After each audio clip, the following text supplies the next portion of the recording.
Cafiero joins me now live from Washington. He's the CEO of Gulf Estate Analytics. Great to have you here with us on TRT World. See, one thing is clear at this point. Syria does not have the military means to respond to what Israel is doing. What it can do certainly is lean on international partners. Which partners it's going to lean on, of course, time will tell. But looking at the fact that Israel has decided to move its troops from Gaza to occupied Golan Heights and send more and more military enforcement along its border with Syria, I think it points into one direction, that perhaps Israel now has plans to occupy Sweida.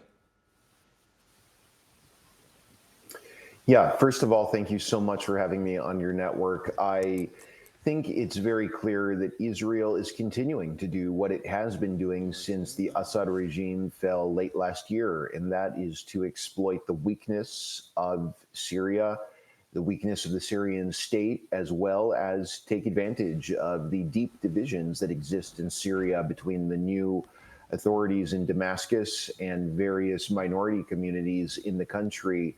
Israel is trying to fragment Syria and to prevent the Syrian state from consolidating its control in parts of the country.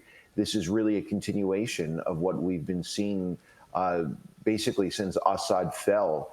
And I think it's going to be interesting to see how the Trump administration deals with this. You know, the Shara government has made huge strides in terms of establishing a positive relationship with the White House. I think right now it'll be, right now the situation will constitute a serious test for that relationship. Giorgio, what do you think is the end game here for Israel? Is it doing these strikes to extend Israeli occupation in Syria, or would you say that Israel right now wants to see a destabilized Syria, or perhaps even the removal of the new Syrian administration? It's a good question.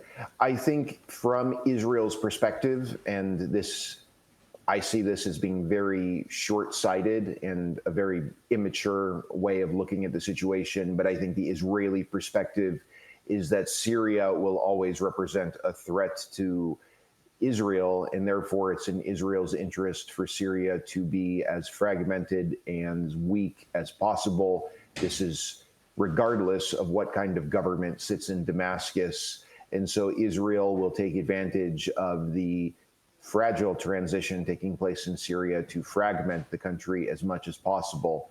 However, at the same time, the Trump administration is trying to bring Syria into the Abraham Accords, and Trump, I expect, will try to convince Shara that the only way in which the U.S. will pressure Israel into halting this aggression against Syria will have to come through Damascus, entering the Israeli normalization camp. So I think that is what the U.S. is going to try to do to bring about a quote-unquote peace between these two countries. But until we get to that point, I certainly expect Israel to continue with this rather unhinged, aggressive behavior. Very cynical how the Israelis depict this as an effort to defend the Druze community. The real Israeli agenda here is about making Syria as dysfunctional and as weak as possible. See, Giorgio, you know, I'm really interested in learning whether or not the U.S. was informed about these strikes. Of course, right now, some Israeli military officials are saying that they are in close contact with their American partners, but whether or not the White House was informed about these strikes, of course, we'll have to wait and see what White House officials say about that. We have not received any confirmation on that. But, you know, assuming the White House was not informed, that Donald Trump was not taken on board, I'm sure he would be really upset, in fact, angry with what Israel is doing, because it was Donald Trump who removed sanctions on Syria. It was Donald Trump who basically wanted major countries in this region to become part of the Abraham Accords. So, but given what Israel is doing right now in Syria, it makes Donald Trump's plans a bit shaky. Yeah, I think that's certainly one way of looking at it.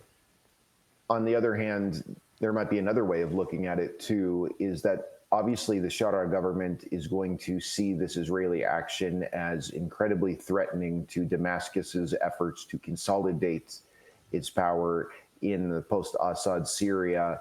And the Trump administration might view this Israeli aggression on Syria as a tactic that can push Damascus toward more concessions to the U.S. And I think ultimately the Trump administration is going to try to convince the Shara government that the only way to get Israel to halt all this aggression will be through Syria joining the Abraham Accords. Now, maybe something to discuss another time is how that's going to impact stability within Syria, because that move would be so unpopular among the Syrian population, especially after these latest developments. So that could also be a big driver of tensions between the Syrian population and the new government, could undermine Shara's legitimacy. But I think that is what the Trump administration is going to try to do, is leverage this situation to try to really cajole Syria into joining the Abraham Accords. It's really a form of extortion, but that, I think, is how the White House is going to try to handle this chaotic development. Giorgio Cafiero, thanks very much for joining me here on TRT World. Appreciate your taking out the time. You're watching TRT.